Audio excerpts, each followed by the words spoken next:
बार अगर सुनने बैठे हैं जरा एक मर्तबा मोहब्बत के साथ बोलें सुभान अल्लाह। भाई एक बार सुभान अल्लाह बोलेंगे, पता है कितनी नेकियां मिलेंगी? 90 नेकियां मिलेगी। कितनी नेकियां? जरा ऊंचा बोलें, कितनी नेकियां? 90 नेकियां। जरा मुस्कुरा कर एक बार बोलें सुभान अल्लाह। माशाअल्लाह। सुनिएगा, कब्र में यही चीजें काम आएंगी। इस्लाहे मुआशरा कॉन्फ्रेंस में आए हैं, एक एक नेकी के लिए आदमी मैदान महशर में तरसेगा, एक एक नेकी के लिए आदमी वहां तड़पेगा। काश एक नेकी मिल जाती तो मेरा काम बन जाता। लेकिन मेरे भाइयों, आप खुश नसीब हैं, अल्लाह ने अभी तक जिंदा रखा है। कितने लोग दुनिया से चले गए, कब्र में जाने के बाद अगर चाह भी लेंगे कि मैं अपनी मर्जी से एक नेकी कर लूं, कोई नहीं कर सकता है। लेकिन अल्लाह का शुक्र अदा करो कि अल्लाह ने जिंदगी बख्शी है, अभी हाथ सलामत है, अभी पांव सलामत है, अभी जबान में बोलने की ताकत है। इसलिए ऐसी महफिल में जब भी आया करें तो नेकी की नीयत से आया करें, सवाब की नीयत से आया करें। अगर इसी महफिल में बैठने को अल्लाह ने कबूल फरमा लिया तो मेरा यकीन कहता है कि दुनिया में अल्लाह इज्जतदार बना देगा, मरने के बाद जन्नत का हकदार बना देगा। लेकिन शर्त है कि आप यहाँ पर बैठे गए, सुभान अल्लाह बोलते रहे, आपके पैसे की जरूरत नहीं है, बस आप सुभान अल्लाह कह देंगे। यही हमारे लिए सबसे बड़ा नजराना है, यही उलमा के लिए भी नजराने गए। गौर से सुनना लोगों, यही नेकियां कब्र में काम आएंगी। याद रखिएगा, आज अगर उर्स का मेला कहीं लगा हो, 100 किलोमीटर दूर तक हमारे नौजवान उर्स के मेले में शिरकत के लिए चले जाते गए। फला जगह मजार अगर हो, वहां पे हर मजार पे लोग हाजिरी देते गए। लेकिन मैं आपसे कहना चाहूंगा, मजार पे जाना गलत नहीं है, उर्स में जाना गलत नहीं है। जलसे में आने वालों, आप उलमा से कभी पूछिएगा, अगर कोई बंदा पूरी जिंदगी मजार पे ना जाए तो पूछिएगा उलमा से, ये उलमा बताएंगे अगर कोई पूरी जिंदगी चादर ना चढ़ाए, अल्लाह कयामत के दिन ये हिसाब ना लेगा कि तू मजार पे क्यों नहीं गया, तू चादर क्यों नहीं चढ़ाया। अगर कोई पूरी जिंदगी जलसे में ना जाए, अल्लाह ये नहीं पूछेगा कि तेरे घर के बगल में जलसा था, तू जलसे में क्यों नहीं गया। लेकिन आप उलमा से पूछिए, ये उलमा आपको बताएंगे। अल्लाह कयामत के दिन इन चीजों के बारे में सवाल तो ना करेगा, लेकिन इस चीज के बारे में जरूर पूछेगा। तेरे घर के बगल में मस्जिद थी, मुअज्जिन आजान देता था, तू आजान सुनकर नमाज के लिए क्यों नहीं जाता था। अल्लाह कयामत के दिन सवाल करेगा, अल्लाह कयामत के दिन पूछेगा। इसलिए मेरे भाइयों, जलसे में आने वालों, बड़ा अच्छा नाम रखा गया है इस्लाहे मुआशरा कॉन्फ्रेंस। इस्लाहे मुआशरा कॉन्फ्रेंस का मतलब यही है सजाने का, ऐसी महफिल सजाने का मकसद यही होता है। अगर कोई नमाज नहीं पढ़ता है, अगर कोई बेनमाजी है, वो उलमा की तकरीर को सुने इस्लाहे मुआशरा कॉन्फ्रेंस में आकर, तो वो नमाजी बन जाए। अगर कोई रोजा नहीं रखता है रमजान का, तो वो रोजा रखने लगे रमजान का। इसलिए मेरे भाइयों, लेकिन आज जलसों में गए, मजार पे गए, खूब नारा लगा लिया, हम ये समझ रहे हैं हम आशिके रसूल हो गए। नाना प्यारे, सिर्फ नारा लगा लेने का नाम आशिके रसूल नहीं होता है, सिर्फ सुभान अल्लाह कह लेने का नाम, सैकड़ों मजार पे जाने का नाम आशिके रसूल नहीं है। बल्कि सच्चा और पक्का आशिके रसूल वो होता है जो मजार पे और जलसों में भी आता है, लेकिन आजान जब होती है तो नमाज के लिए मस्जिद भी जाता है। क्योंकि है गर नबी से मोहब्बत, नमाजी हो जाओ। है गर नबी से मोहब्बत, नमाजी हो जाओ। तो क्या होगा? मिले मिलेगी कब्र में राहत, नमाजी हो जाओ। मिलेगी कब्र में राहत, नमाजी हो जाओ। माशरा कॉन्फ्रेंस में आने वालों, सच बताइए, नमाज की पाबंदी करेंगे? हाथों को उठाकर बताएं। अरे हाथों को उठाएं, बोले इंशाअल्लाह। इंशाअल्लाह बोलना आपका काम है, पेशानी में सजदों की तड़प अता करना ये अल्लाह का काम है। जरा हाथों को उठाकर बोले नमाज की पाबंदी करेंगे इंशाअल्लाह, और झूम कर बोले इंशाअल्लाह। एक शेर और सुनिएगा, एक शेर सुनिएगा, बड़ा ये आजकल जरूरी है। लोग कहते हैं हमारे सुन्नी उलमा नमाज पे नहीं बोलते हैं। भाई नमाज पे हमारे उलमा जितने बोलते हैं ना, लेकिन ये भी जरूरी है कि नमाज बगैर इश्क मुस्तफ़ा के कबूल नहीं है। हुजूर का इश्क पहले हो फिर नमाज पढ़िए। लेकिन सुनो मेरे भाई, नमाज की जरूर पाबंदी किया करो। अगर कोई नमाज नहीं पढ़ता है, मुस्तफ़ा फरमाते गए अल्लाह उसकी उम्र से बरकत को उठा लेता गए, यानी उसकी उम्र को घटा देता गए। अगर कोई नमाज नहीं पढ़ता गए, अल्लाह तबारक व तआला उसकी रोजी से बरकत को उठा लेता गए। अगर कोई नमाज नहीं पढ़ता गए, अल्लाह ताला उसकी औलाद को नाफरमान बना देता गए। इसलिए अगर आप चाहते हो अल्लाह रोजी में बरकत दे, अल्लाह लंबी उम्र अता फरमाए, अगर आप चाहते हो अल्लाह आपकी औलाद को आपका फरमा बरदार बना दे, तो फिर नमाज की पाबंदी करो। नमाज की पाबंदी करेंगे तो दुनिया में भी आराम होगा, मरने के बाद कब्र में भी आराम हो जाएगा। इसलिए नमाज पढ़िए। पहला पैगाम मेरा यही है। जलसों में अगर नहीं जा सकते हैं कोई बात नहीं है, मज़ार पे नहीं मौका मिले नहीं जा सके कोई बात नहीं है, गुनाह नहीं होगा। ऐसा नहीं, नहीं गए तो गुनाह हो जाएगा, नहीं। लेकिन अगर नमाज नहीं पढ़े तो सबसे पहले कयामत के दिन नमाज ही के बारे में पूछा जाएगा। मैदान महशर में सबसे पहले सवाल नमाज के बारे में होगा। एक शेर और सुनिए, फिर उसके बाद मैं मंत्र भी पढ़ूंगा, लेकिन शर्त है कि आपको मेरा साथ देना होगा। सुनिएगा, अजान सुनने के जो काम को बंद करते हैं, आज बड़ा अलमी आ गए। इधर आजान हो रही है, लोगों के नौजवानों के मोबाइल की स्क्रीनें बंद नहीं होती गए। अगर कोई क्रिकेट देख रहा है वो टीवी के स्क्रीनों को बंद नहीं करता गए, इधर आजान होती रहती है। हमारा नौजवान ताश की पत्ती में लगा रहता है, इधर आजान होती रहती है। लोगों के घर की टीवियां शुरू रहती है, इधर आजान होती रहती है। कोई क्रिकेट में लगा रहता है, कोई कैरम बोर्ड की गोटियां उंगलियों से उड़ाता है। ऐसा ना किया करो प्यारे, याद रखना हुजूर ने फरमाया है अगर कोई आजान का एहतराम नहीं करता है, आजान के वक्त अगर कोई बातचीत करता है, अगर आजान के वक्त कोई खेल कूद में लगा रहता है, तो हो सकता है उसके मरने से पहले कहीं अल्लाह उसके ईमान को छीन न ले, यानी वो मरेगा तो कहीं बेईमान होकर न मरे।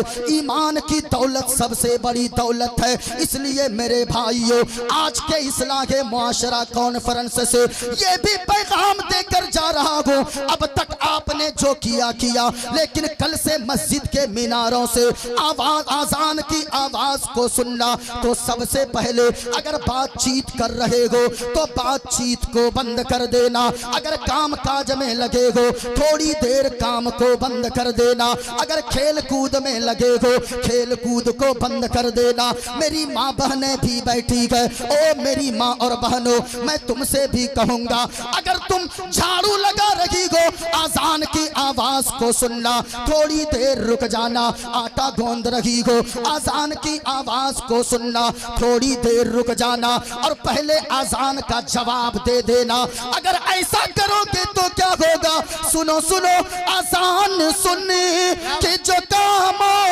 को बंद करते हैं उसे पुकारेगी जन्नत, नमाजी हो जाओ।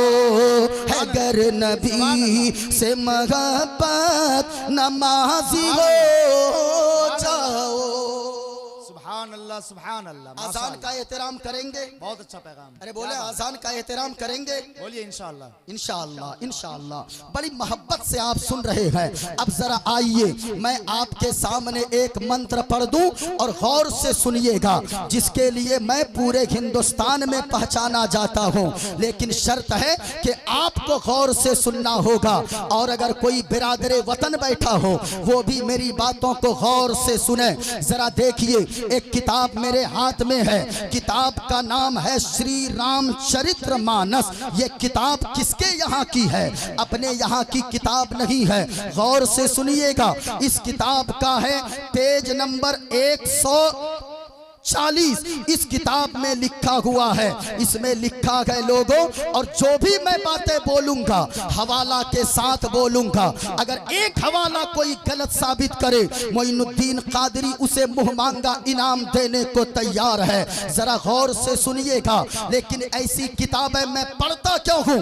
आज कुछ लोग हालात ऐसे बना दिए हैं कि लोगों को हिंदू मुस्लिम करते करते जब तक वो हिंदू मुस्लिम ना करे उसके घर में रोटियां ही नहीं बनती है। और कुछ 5,000 में बिकने वाले मौलवी वो टीवी डिबेट में बैठकर एक्स मुस्लिम के नाम पे हमारी कौम को लोग इधर उधर की बातें करते हैं, इस्लाम को बदनाम करने की कोशिश करते हैं। हम कहते हैं, जो लोग ये कहते हैं कि मुसलमान आतंकवादी है, मुसलमान देश प्रेमी नहीं होता है, अरे हम तो मोहब्बत बांटने वाले लोग हैं, हम तो उल्फत बांटने वाले लोग हैं, हम तो भाईचारा की बात करते हैं। हमसे कोई आकर पूछे इससे बड़ी मोहब्बत की दलील और क्या होगी कि यहाँ से हम ऐलान करते हैं, हमारे उलमा ऐलान करते हैं कि चांद तारे गगन की जीनत है, फूल कांटे पवन की जीनत है, और हिंदू मुस्लिम को इस वतन में साथ रहने दो,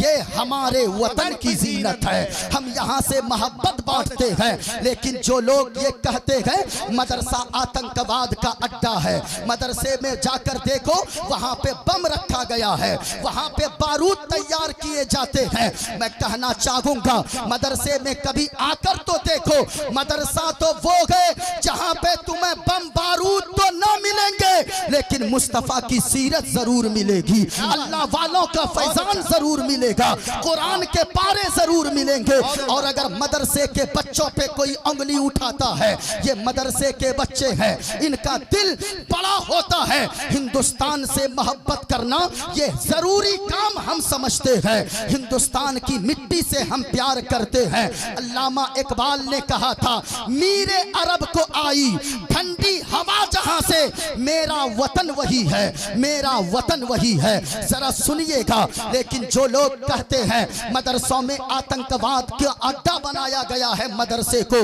मैं ऐसे लोगों से कहूंगा, अरे वो तुम हो जो कभी दूसरे मुल्क की तारीफ करते हो, कभी चाइना जाते हो वहां की तारीफ करते हो, कभी अगर पाकिस्तान की बिरयानी अच्छी लगी वहां की बिरयानी की तारीफ करते हो।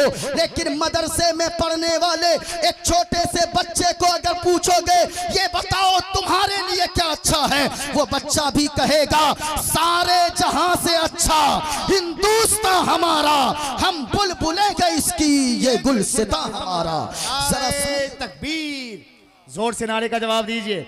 नारे तकबीर, नारे रिसालत, जलसे दस्तार बंदी, सरजमीने बादा कला। अब जरा सुनिएगा, एक मंत्र मैं पढ़ता हूं, उसके बाद आगे गुफ्तगू होगी। बस हुक्म की तामील करने के लिए मैं ये पढ़ रहा हूं, सुनिएगा। लिखा गया, किताब का नाम है श्री रामचरितमानस, पेज नंबर 140 है। इसमें लिखा है, मैंने निशान भी लगा कर रखा है, अगर किसी को शक हो वो आकर पढ़ भी सकता है, देख भी सकता है। किताब का नाम श्री रामचरितमानस है, पेज नंबर 140 है। इसमें लिखा, देखिए, कहा बिन पद चले सुने बिन काना, कर बिन करम कर विधनाना, तन बिन परस नयन बिन देखा, गरी घ्रान बिनु बास असीसा, आनन रगत शकल रस भोगी, बिन बाणी बखता बड़ जोगी। और सुनिएगा, एक किताब और मैं निकालता हूँ, गौर से सुनिएगा। ये किताब मेरे हाथ में है। किताब का नाम है श्रीमद् भगवद गीता। किताब का पेज नंबर देखिए, पेज नंबर है 154। इस पे लिखा है वायुर्दे यर्मुगुणी वरुणा शशंक प्रजापतिष्टम पर पितामहश्च नमो नमस्ते सुसाहस्कृता पुनश्च भूयोऽपि नमो नमस्ते अधर्माभिभवात् कृष्णा प्रदुष्यन्ति कुलस्त्रिज्ञा स्त्रीषु दुष्टाषु वालिष्णे जायते वर्णशंकर यो माम जमनादिं च वेत्ति लोकमहेश्वरम् असम्मूढा समर्थेषु सर्वपापैः परमुच्यति गणेश्यं चरणं शीशमनं शशांकं चरणं शीशमनं पर्वतं चरणं शीशमनं गंगाजलं स्नानं पंडितम गौदानं स्वाहा कल्कि अवतार न्यार पंथम पृथ्वी मध्यम उर्वशिक्षारतम बलवन स्वान्नम लम्लकीयं पुष्पपनम तपस्यं वीरं महावीर गुरुं प्राणं प्रादीपं सोमवती विष्णुवेशं स्वरूपम अस्सुमा सुगमारूहा देव दत्तम जगतपति असिना साधु अष्ट आश्चर्य गुणवती गिरीह नीलगंधा अति ज्योतिर्मय प्रकाशम नतमस्तक भूमिष्ठम प्रभु गुणगानम नाफपुरीता लीड गच्छतीन प्रक्रम पवित्रम गंगा स्नानम मति पवित्रम पवित्रम पवित्रम। और कुर्बान जाओ लोगो, जिस नबी का कलमा पढ़ते हो, जिस नबी से प्यार करते हो, जिस नबी पे जान निछावर करते हो, उस नबी का चर्चा, उस नबी की प्रशंसा सिर्फ अपने लोग ही नहीं बल्कि दूसरे भी करते नजर आए गए।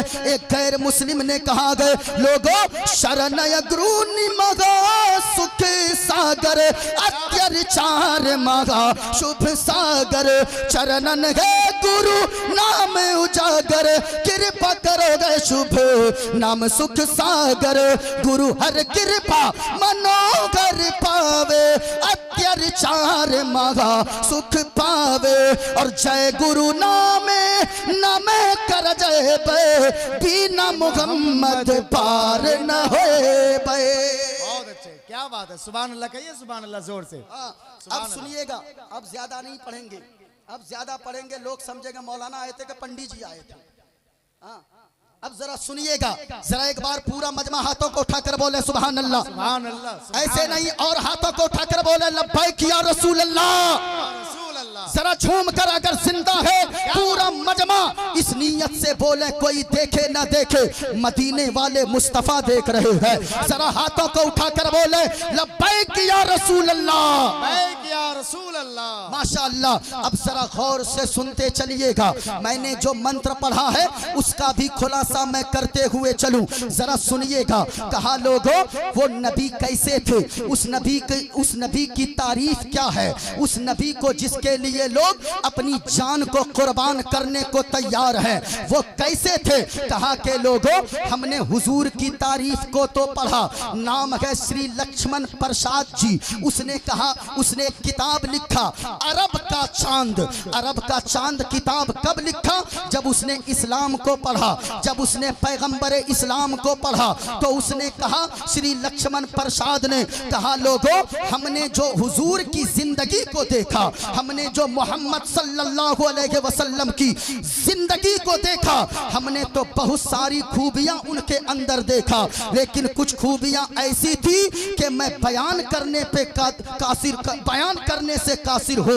सारी खूबियों को हमने देखा, लेकिन अस्सुमा सुगमारूहा देव दत्तम जगतपति असीना साधु अष्ट आश्चर्य गुणवती। कहा 8 खूबियां हमने पैगंबर इस्लाम के बारे में ऐसी खूबियां पढ़ी है कि दूसरों में वो खूबियां नजर नहीं आती है। कहा पहली खूबी ये है गिरीह नील गंधा, जब वो चला करते थे, जिस रास्ते से गुजरते थे तो सिर्फ रास्ता ही नहीं बल्कि सारा इलाका खुशबूदार हो जाता था।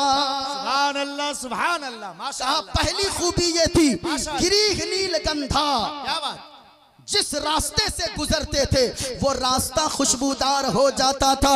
सहाबाए किराम बयान फरमाते हैं जब हुजूर कहीं तशरीफ ले जाते हमें हुजूर को तलाश करना होता, हम किसी से हुजूर का पता नहीं पूछते थे, हम किसी से हुजूर के बारे में ये नहीं पूछते थे कि हुजूर किधर तशरीफ ले गए हैं, बल्कि हम लोग रास्ते में चलते रहते थे। रास्ते की खुशबू बता देती थी यहाँ से किसी दुनियादार का नहीं बल्कि अहमद मुख्तार का गुजर हुआ गए। सुभान अल्लाह सुभान अल्लाह। अब जरा सुनिए, कहा दूसरी खूबी, बहुत उम्दा। पहली खूबी गिरीह नील गंधा, जिस रास्ते से गुजरते थे वो रास्ता खुशबूदार हो जाता था।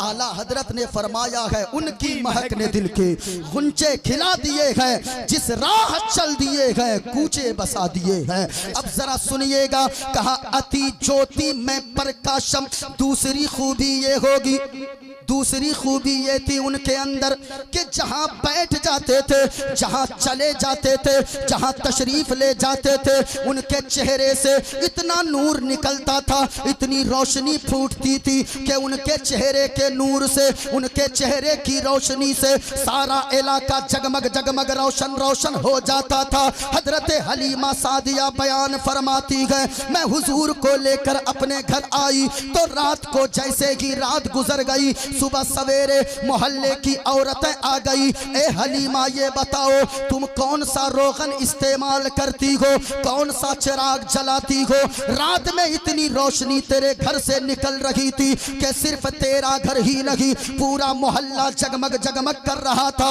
हजरत हलीमा सादिया बयान फरमाती है ओ मोहल्ले की औरतों सुनो सुनो, हमने कोई खास चिराग नहीं जलाया था, हमने कोई रोगन नहीं डाला था, हमने कोई खास तेल का इस्तेमाल नहीं किया था, बल्कि जब से आमना के लाल अब्दुल्ला के लखते जिगर को जनाबे मोहम्मद रसूलुल्लाह सल्लल्लाहु अलैहि वसल्लम को मैंने अपने घर पे लाया है, उनके चेहरे से इतना नूर निकलता है, इतना नूर निकलता है कि उनके नूर से पूरा इलाका जगमग जगमग रोशन रोशन हो जा रहा है।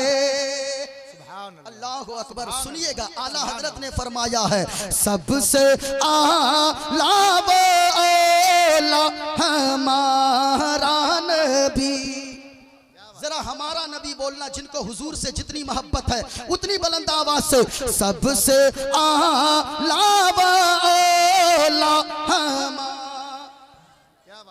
मेरे मौला जो जितनी बुलंद आवाज से बोल रहे हैं उन्हें उतनी जल्दी मदीना शरीफ में हाजिरी नसीब फरमा दे। सबसे बाला वाला सब चमक वाले उजलों में चमका किए। अच्छा एक बात बताइए, मैं खूबसूरत हूं कि नहीं? अरे बोलो ना भाई, बोल दीजिए। बहुत। मैं खूबसूरत नहीं हूं? माशाअल्लाह। करिया सब बैठा, वो लोग भी नहीं बोल रहा है, वो लोग भी कहता है कुछ नहीं बोल रहा है, शक है क्या? मुबारक भाई खूबसूरत है कि नहीं? अरे बोलो ना भाई। अली रजा भाई खूबसूरत है कि नहीं? नाहिद भाई खूबसूरत है कि नहीं? ये हजरत है कि नहीं खूबसूरत? लेकिन एक बात बताइए, कारी साहब आइए, जल्दी आइए आप। ये भी खूबसूरत है कि नहीं? आज तो सबसे ज्यादा खूबसूरत वही लग रहे हैं। हाँ, और जरूरी भी है। आइए तशरीफ फरमा, रखिए रखिए, बैठिए बैठिए, तशरीफ रखिए। सुनिएगा, मैं खूबसूरत, हजरत खूबसूरत, जितने खूबसूरत चेहरे हैं। एक बात बताइए, अगर ये लाइट अभी सारी बंद हो जाए तो हमारी खूबसूरती कहाँ चली जाएगी? आप देख पाइएगा वहां से मुझको? मुबारक भाई को देख पाइएगा? अली भाई को देख पाइएगा? नहीं ना। ये दुनिया वालों की खूबसूरती है, जिनके चेहरे की खूबसूरती रोशनी में चमकती है, जिनके चेहरे की खूबसूरती सूरज की रोशनी में चमकती है, लाइट में चमकती है। लेकिन आमना के लाल इतने खूबसूरत हैं, सब चमक वाले उजलों में चमका किए, अंधे शीशों में चमका हमारा नबी।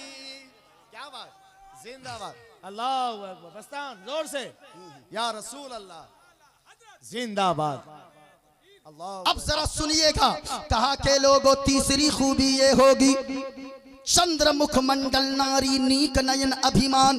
कहाँ के लोगों तीसरी खूबी ये होगी कि वो जब तशरीफ लाएंगे औरतों को उनका हक मिल जाएगा। यही तो कह रही है तारीख, जब तक हुजूर तशरीफ नहीं लाए थे तब तक लोग बेटियों को जिंदा कब्र में डाल देते थे, फख्र महसूस करते थे। लेकिन हुजूर तशरीफ लाए, हुजूर ने फरमाया लोगों अगर औरत बेटी है तो तेरे लिए रहमत है, अगर औरत बहन है तेरे लिए इज्जत है, अगर औरत बीवी है तो तेरे लिए मोहब्बत है, और अगर औरत माँ बन जाती है तो उनके कदम के नीचे जन्नत को डाल दिया है। ये बेटियां मैं कहूंगा ये बेटियों को लोगों ने कितना सताया, जिंदा कब्र में डाला। लेकिन आज भी कुछ लोग ऐसे हैं, अगर बेटी पैदा हो जाए लोगों के मुंह सुकड़ जाते हैं, लोग आंख लोगों की भीगने लगती है, परेशान होने लगते हैं। लेकिन ऐसा न करो प्यारे, मुस्तफा फरमाते हैं जिस घर में बेटी पैदा हो अगर घर वालों का चेहरा बिगड़ने लगे तो समझो वो ईमान वाले का घर नहीं है, और जिस घर में बेटी पैदा हो और चेहरा माँ बाप का खिल जाए तो समझ जाना वो ईमान वाले का घर है। सुभान अल्लाह। लेकिन आज लोग नारा तो लगाते हैं लेकिन बेटियों का हक भी खा जाते हैं। मैं आपसे कहूंगा अभी मुसलमान नारा ही लगाने में, मुबारक भैया, ये मुसलमान नारा ही लगाने में है। अभी एक नारा चला था, एक नारा क्या चला था, आई लव, अरे बोलो ना भाई, आई लव, एक नारा चला था। बच्चा भी कह रहा था आई लव, जवान भी कह रहे थे आई लव, बूढ़े भी कह रहे थे, माँ बहनें भी कह रही थी। लेकिन मैं आपसे कहना चाहूंगा ओ सीवान में भादा कला की सरजमीन पर आने वालों, आई लव मोहम्मद पेपर पे लिखने से ज्यादा बड़ा काम तब होगा, आई लव मोहम्मद बैनर पे लिखने से बड़ी बात तब होगी, आई लव मोहम्मद पोस्टर में लिखने से बड़ी बात यह होगी कि अपने दिल की तख्ती पर आई लव मोहम्मद लिखो। जिस दिन आई लव मोहम्मद अपने दिल की तख्ती पर आपने लिखना शुरू कर दिया, क्यों, कागज पे आई लव मोहम्मद लिखोगे, हो सकता है कोई कागज को फाड़ दे। अगर पोस्टर पे आई लव मोहम्मद लिखोगे हो सकता है कोई पोस्टर को फाड़ दे। अगर आपने बैनर पे आई लव मोहम्मद लिखा, छत की दीवार पे आई लव मोहम्मद लिखा, हो सकता है कि कोई वहां से फाड़ दे उस कागज या बैनर पोस्टर को। लेकिन दिल के अंदर अगर आई लव मोहम्मद होगा, अपने अखलाक में आई लव मोहम्मद होगा, किरदार बोले आई लव मोहम्मद, जिस दिन दिल की तख्ती पर आई लव मोहम्मद होगा तो फिर याद रखिएगा जिंदगी में कोई डर नहीं सताएगा। अगर कोई मुसीबत भी आएगी तो ये कहते नजर आओगे या रसूल अल्लाह, जमीनो समा तुम्हारे लिए, मकीनो मका तुम्हारे लिए, चुनी नो चुना तुम्हारे लिए, बने दो जहां तुम्हारे लिए, दहन में सबा तुम्हारे लिए, बदन में है जा तुम्हारे लिए, और या रसूल अल्लाह हम आए यहाँ तुम्हारे लिए, उठे भी वहां तुम्हारे। नारे तकबीर, जोर से नारे का जवाब दीजिए, नारे तकबीर, नारे रिसालत। हजरत मौलाना मुफ्ती मोइनुद्दीन चतुर्वेदी, हमने क्या कहा, आई लव मोहम्मद कागज पे लिखने से बड़ी बात ये होगी अपने दिल की तख्ती पर आई लव मोहम्मद लिखो। जिसके दिल के अंदर आई लव मोहम्मद होगा, जिसके दिल में हुजूर का प्यार होगा, जिसके दिल में हुजूर का इश्क होगा, जिसके दिल में हुजूर से मोहब्बत होगी, तो वो कभी बेटी का हक नहीं मार सकता है, वो कभी हराम का लुकमा नहीं खा सकता है। जिसके दिल के अंदर आई लव मोहम्मद होगा वो कभी माँ बाप की नाफरमानी नहीं कर सकता है। यहाँ आई लव मोहम्मद का नारा लगाने वाले से भी अगर बेटी एक कट्ठा जमीन मांग ले तो उनकी नाक चढ़ जाती है। बेटी से नाराज होकर वो बाप अपनी बेटी के घर जाना छोड़ देता है। अभी कुछ दिनों पहले की बात है कि कानपुर इलाके में ये वाकया हुआ। जरा बेटी को सताने वालों याद रखना, ये मैं नहीं कह रहा, अल्लाह अल्लाह का कुरान कहता है वलैसा ज़करु कल उन्सा, बेटा बेटी की तरह नहीं हो सकता। कुरान ने ये नहीं कहा कि बेटी बेटा की तरह नहीं, बल्कि कुरान ने कहा बेटा बेटी की तरह नहीं हो सकता। क्यों नहीं हो सकता? इसलिए नहीं हो सकता, हमने तो ये देखा है कि बाप का जनाजा पड़ा रहता है, बाप की मैयत पड़ी रहती है, 4 बेटे आकर कहते हैं खबरदार मेरे बाप का जनाजा उस वक्त तक नहीं उठेगा जब तक के जमीन का बंटवारा ना हो जाए, जब तक के गाड़ी की हिस्सेदारी ना हो जाए, जब तक के मकान का बंटवारा ना हो जाए। ये बेटों को तो हमने कहते सुना है, लेकिन क्या कभी बेटी को भी ये कहते सुना है कि जब खबरदार मेरे बाप ने मेरा हक मारा है इसलिए उस वक्त तक मेरे बाप का जनाजा नहीं उठेगा जब तक के मुझको जमीन में हिस्सा न मिल जाए। क्या आपने कभी किसी बेटी को देखा है? हमने तो नहीं देखा है, लेकिन सैकड़ों बेटों को हमने देखा है कि वो ये कह बैठता है जनाजा नहीं उठेगा जब तक के जमीन का बंटवारा ना हो जाए, जब तक के गाड़ी का हिस्सा न लग जाए, जब तक के मकान में हिस्सेदारी न मिल जाए। मैं कहूंगा मेरे भाई ये बेटियां हुआ करती है, और सिंपल सी बात मैं कह के जा रहा हूं, अगर बेटी की मोहब्बत देखनी है ना तो बुढ़ापे में अगर किसी शख्स के बदन पे साफ सुथरा प्रेस किया हुआ कपड़ा अगर नजर आता है तो समझ जाना अल्लाह ने इसे बेटी जैसी रहमत अता फरमाया है। और बेटियां तो वो होती है रात के 12 बजे अगर आप चौक से आते हो बाजार से,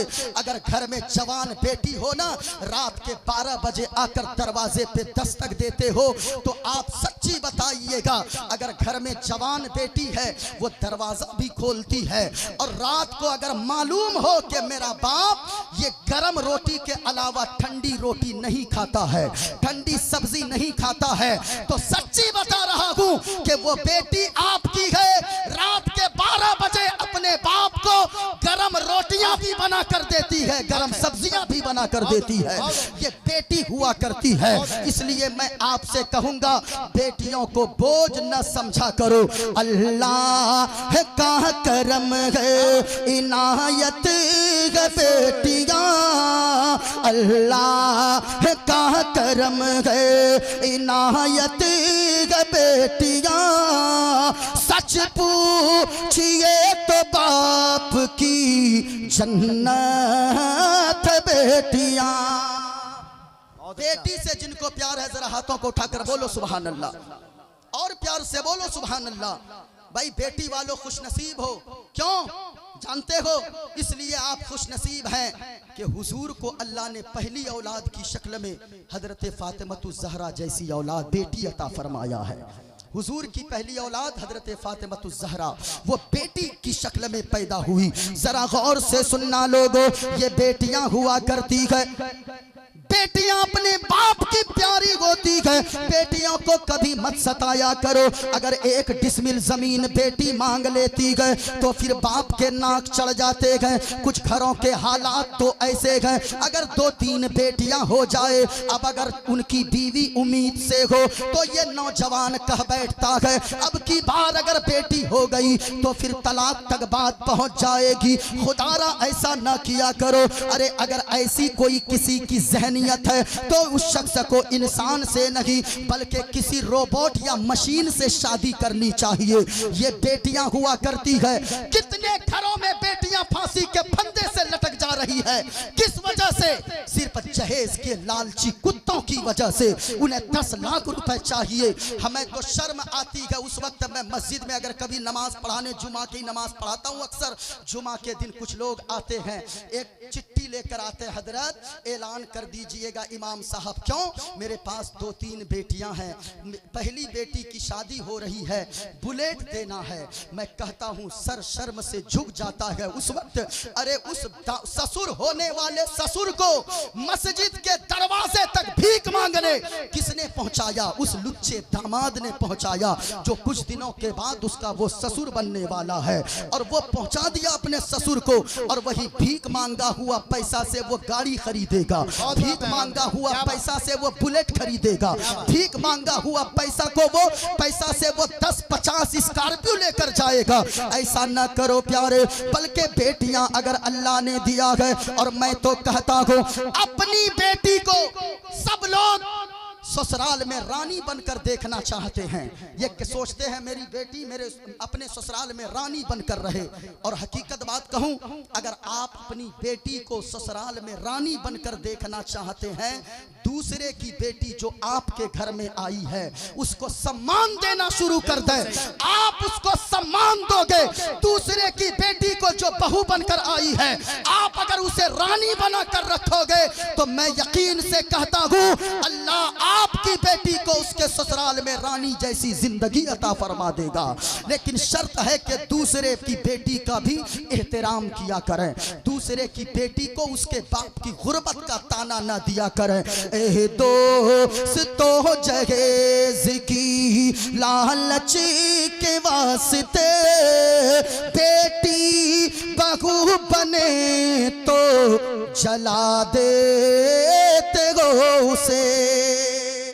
आज हालात ये आ गए, कुछ लड़कियां तो ऐसी भी हैं, जो कुछ लड़के भी ऐसे हैं जो आत्महत्या कर लेते। थोड़ी सी मुसीबत आई, आत्महत्या करने लगते हैं। आत्महत्या ना किया करो। आज तुम ये समझ रहे हो जो मुसीबतें आई है आत्महत्या कर लूंगा, खुदकुशी कर लूंगी। ओ बहनों, तुम अगर ये सोचती हो तो मैं सच बता रहा हूँ, किसी ने कहा था कि अगर दुनिया में सुकून न मिले तो मर जाओगे, मर के भी अगर चैन न मिले तो फिर किधर जाओगे। अगर ये आपकी सोच है मरूंगा तो सारा टेंशन दूर हो जाएगा, लेकिन ऐसा नहीं है। बल्कि हुजूर ने फरमाया है जो आत्महत्या करके मरे, जो खुदकुशी कर ले, ऐसा करने वाले का कि मुसीबतें पीछा नहीं छोड़ती है। बल्कि अगर कोई जहर खाकर मरेगा, कयामत तक अल्लाह उसे उसी तरह की तकलीफ में मुब्तला फरमाएगा। अगर कोई ट्रेन में कट के मर जाए, अल्लाह उसी तरह तकलीफ हमेशा उसे देता रहेगा जब तक के मैदान महशर कायम न हो जाए। इसलिए मुसीबत में आकर, परेशानी में आकर, तकलीफ से किसी तरीके से तकलीफ में अगर हो तो फिर हिम्मत को मत हारो, सब्र से काम लो। बल्कि ये कहा करो मुसीबत अल्लाह की तरफ से है, और मुसीबत को दूर करने वाली जात भी वही है। जो भी मुसीबत आए, लेकिन आज थोड़ी सी मुसीबत आए लोग जहर की शीशी लेकर खड़े रहते हैं। हमने बूढ़ों को देखा है, कर्ज में डूब गए लोग, बुढ़ापे की उम्र में लोग जाकर फांसी लगा लेते हैं, फांसी के फंदे पे लटक जाते हैं। खुदकुशी हराम है, हराम है।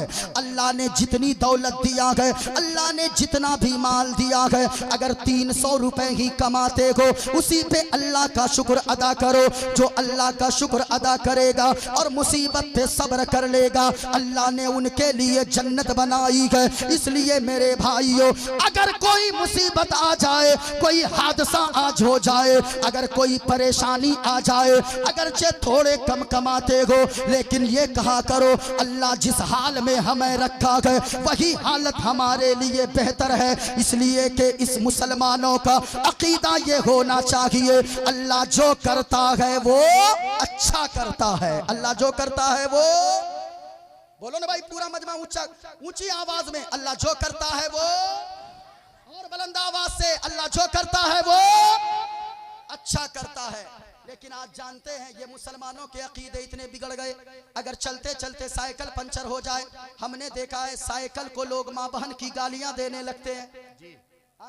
अगर चलते चलते गाड़ी का तेल खत्म हो जाए, पेट्रोल खत्म हो जाए, गाड़ी में 2-4 लात मार के गुस्सा हो जाते हैं और कहते आज ही ये होना था, आज ही साइकिल पंचर होनी थी। ऐसा ना कहा करो प्यारे, बल्कि अगर मुसलमान हो ये अकीदा रखा करो, अल्लाह जो करता है वो अच्छा करता है। सुनिए, एक हिकायत मुझे याद आ रही है, अल्लामा रूम ने लिखा है।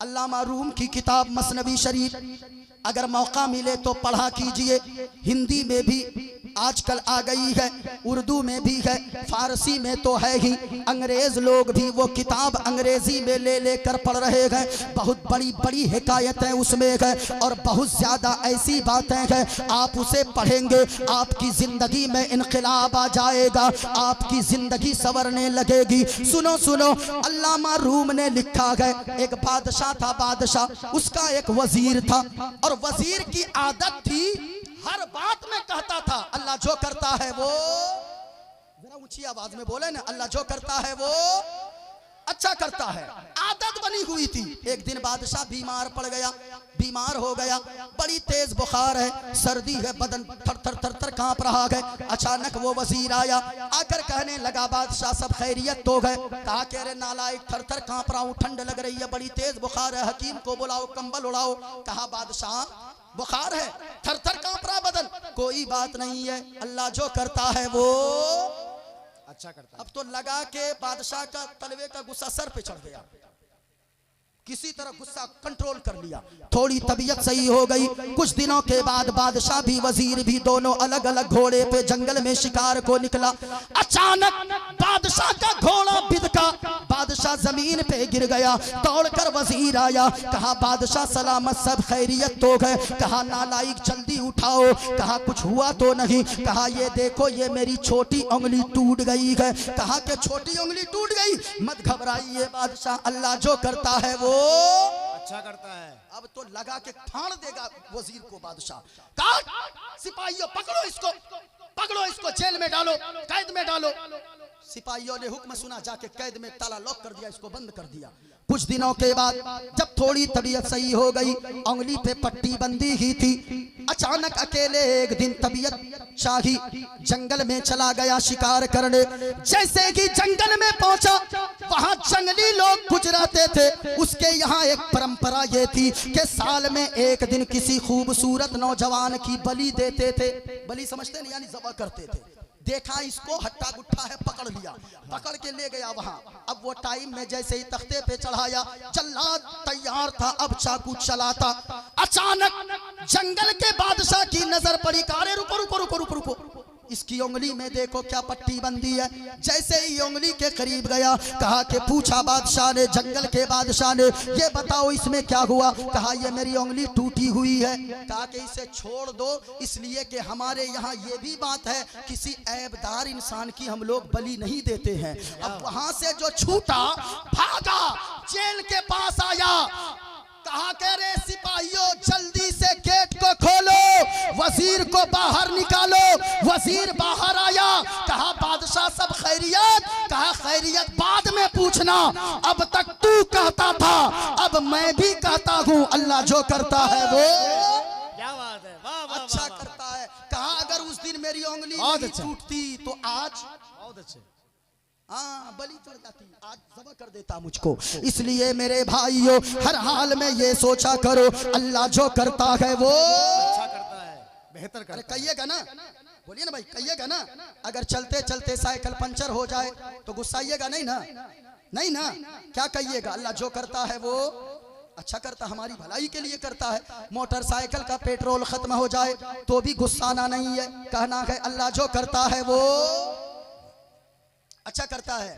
अगर चलते चलते कहीं जा रहे थे, मुंबई दिल्ली पंजाब, ट्रेन का टिकट बना था, ट्रेन अगर छूट जाए तो भी क्या कहना है, घर आके बीवी की पिटाई नहीं शुरू कर देनी है कि तुम्हारी वजह से हुआ, तुम्ही ने चूड़ा तलने में लेट किया, तुम्ही रोटी सब्जी बनाने में लेट की। ऐसा नहीं कहना है, क्योंकि अभी कुछ दिनों पहले अहमदाबाद में एक प्लेन क्रैश हुआ था।